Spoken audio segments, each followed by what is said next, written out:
Uy, grabe yon mga lodi, no? Napakabilis kong umangat dahil patuloy na dumadami ang aking followers. Paano ba yung ginagawa ko? Simple lang naman. Gawin nyo lamang tong ginagawa ko mga lodi, no? Nakikipag F to F lamang naman ako sa ating mga kapwa content creator. At sobrang bilis dumami ng aking followers. At syempre mga lodi, no, umaangat na ako. Di nga, no, madami ka ng followers pagkatapos umaangat ka na. The question is, may content ka ba? No, the question is, kapag ka ba finalo ka ng mga followers mo, mga lodi, nakikilala ka kaya nila? Naaalala pa kaya nila ang pangalan mo? Hindi na.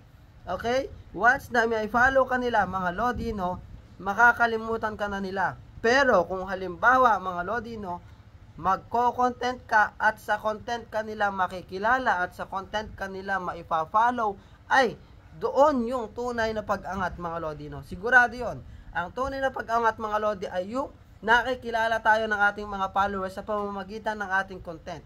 Dahil mga lodi, no, madaling magpadami actually ng followers. Sobrang bilis magpadami ng followers. The question is, magkakaroon ba ng views yung ating mga videos kapag ka po dyan tayo nag-focus sa pakikipag F to F na yan? Yes mga lodi, no, hindi po masamang makipag-follow sa kapwa natin content creator, which is ginagawa ko din naman siya, pero sideline lang siya. Kumbaga sa pagkain, merienda lang siya. Okay? Ang main dish dapat yung content natin. Dapat umaga, tanghalian, hapunan, content ang ginagawa natin. At sa merienda lamang po yang pakipag-follow sa kapwa natin content creator. Kaya naman mga lodi, dapat ang maging mindset nyo para kayo ay totoong umangat, ha? Ang totoong pag-angat ay yung makikilala tayo ng ating kapwa content creator, no? Eh syempre, paano ka makikilala ng kapwa mo content creator kung wala kang content? Number lamang ng followers ang meron ka. Saan ka makikilala?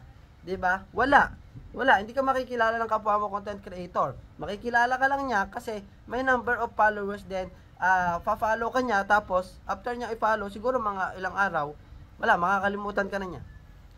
Angat pa rin, mas angat pa rin mga lodino yung nagpo-focus sa paggawa ng content, dahil doon tumatatak sa isipan ng mga followers mo kapag ka narinig pa lang or nabasa pa lang ang iyong pangalan, kilala ka na niya dahil natandaan niya kung ano yung mga ginagawa mong content.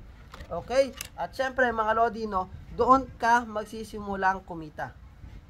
Doon ka magsisimulang kumita kasi kung halimbawa, walang nakakakilala sa iyo, kahit gumawa ka ng content ngayon, mga lodino, kasi meron ngayon, sobrang dami. 100,000 followers, 50,000, halos walang views yung kanilang mga videos. Kasi doon nila nag-gain yung kanilang mga followers. Marami akong kakilala niyan. No, kasi galing din ako diyan. Isa din akong produkto ng follow to follow before mga lodino. Marami din akong kilala diyan mga lodi. Pero hindi siya masama kung gagawin niyo, kung sideline lang. Okay? Hindi siya masama kung gagawin nyo sideline lang. Okay? So mga lodi, huwag pa rin kalimutang mag-content dahil ang tunay na pag-angat nasa content, wala sa followers. Okay? Nasa content ang tunay na pag-angat, wala sa number followers. Followers is just a number. Tandaan nyo yan, no? Followers ay number lamang yan. Pero yung content nyo, mga lodi, no, kapag kayan, bigla may nag-viral, ay sigurado ko sa inyo, automatic, yung numbers ng followers nyo, bubulusok pataas yan. Sigurado yan. Okay? Kaya, ayan, dapat ang itatak natin sa isipan natin. Ha? Ayan, dapat yung itatak. Pag sumikap na gumawa ng engageable content. Okay? Huwag mong kalimutang i-share at i-follow ko para updated ka sa aking mga video. Thank you.